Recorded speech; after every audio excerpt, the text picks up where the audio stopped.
那我们呢，常都会讲到说呢，为利有情愿成佛，或者说希望一切的有情呢，能够远离痛苦而成佛。那这个时候呢，我们有时候就会问自己说，为什么呢？为了一切的有情呢，我要去成佛？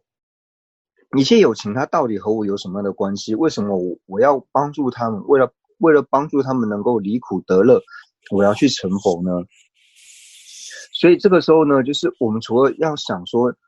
为利有情愿成佛之外呢，最主要呢就是要配合着原因，就是要连着原因呢一起去思维。那我们在思维的时候呢，就想要说，第一个呢就是透由因果。那因果最主要呢，就是对于说这些承许前后世的友情，相对我们来说，因为我们都承许前后世，那既然承许前后世的时候呢，那自然而然我们去思维到说，既然有前世的话呢，那前世轮回它是没有一个开始的话，那我每一次在投生的时候呢，那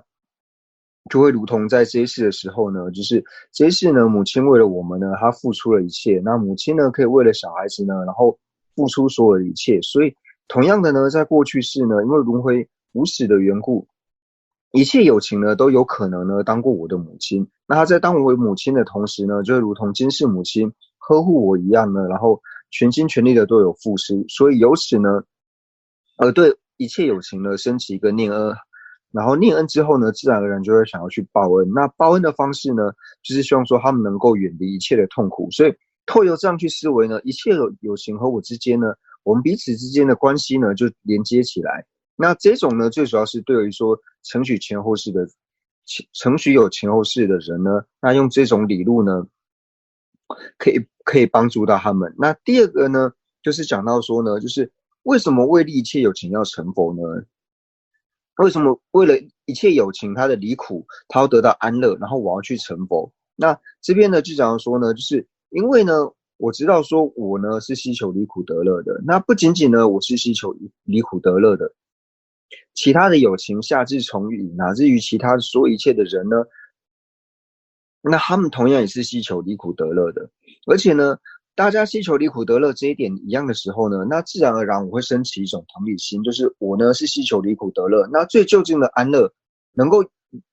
能够永久脱离痛苦，获得最究竟安乐的呢，就只有佛果位。所以呢，我是希望离苦得乐的。那自然而然呢，我也希望说其他的友情呢，会有这种同理心去思维到说，其他友情也是希望离苦得乐的。那所以除了我自己要成就最究竟的安乐之外，那我也要将其他有情呢安置于最究竟的安乐。那另外一种思维呢，就是思维到说呢，因为呢，我知道说我的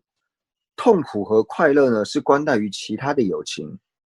那同样，其他的友情呢，他如果能够获得安乐的话呢，我自然也能够安乐。其他友情痛苦的时候呢，我自然也会感到痛苦。那这个呢，是我们大家都可以现见到的，就可以直接见到的。就比如说，我的家人或者说我很好的朋友，他遇到困难的时候呢，那自然而然呢会影响到我。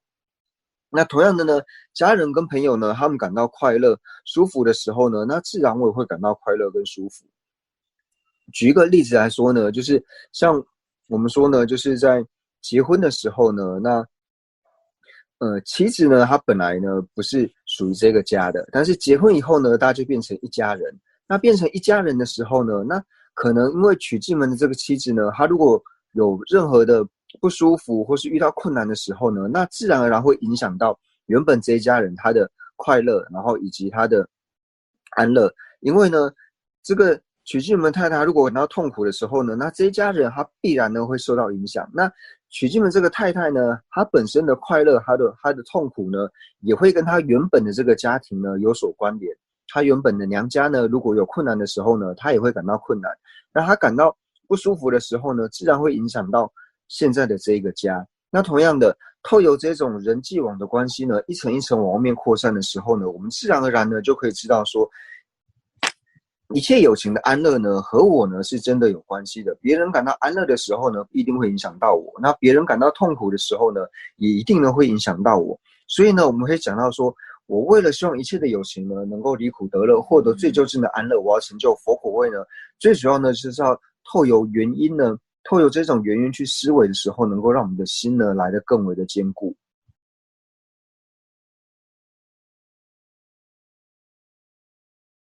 接下来呢，我们就是要开始学习。那学习呢，对我们来说呢是非常重要的一件事情。为什么呢？因为呢，尊者呢在在的都告诉我们说呢，就是学习呢是非常重要的。为什么呢？因为我们号称是佛教徒，我们自称为是世尊的弟子之后呢，那我们就要对于了解世尊之后呢，然后才升起信心。那我们要如何能够对世尊能够了解世尊呢？那最主要呢，就是透由世尊所说的这一些法，透由这些经教的内容呢，然后呢，了解了之后呢，然后才能够让我们对世尊呢升起信心。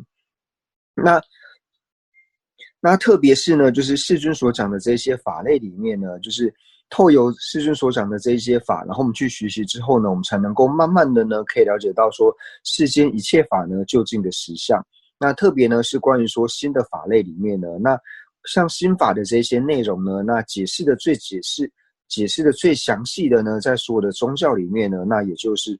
佛教呢是所讲的，是作为的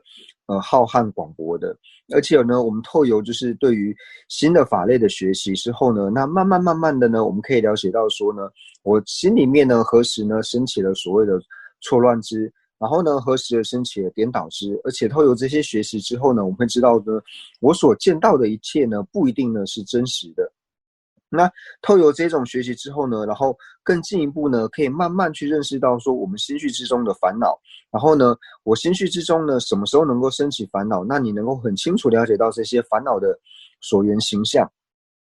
所以呢，学习对我们来说呢是很重要的。就如同说呢，就是我们到一个目的地去呢，其实并不是只有一条路，那有非常多的道路呢可以到达这个目的地。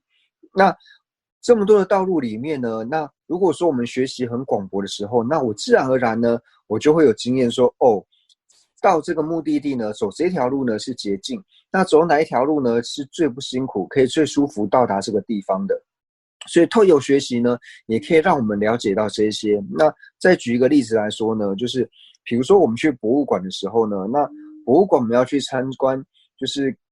很多东西的时候呢，它都是在一个一个的房间里面。那如果说我们没有钥匙的话呢，我们就没有办法打开这个房间的门。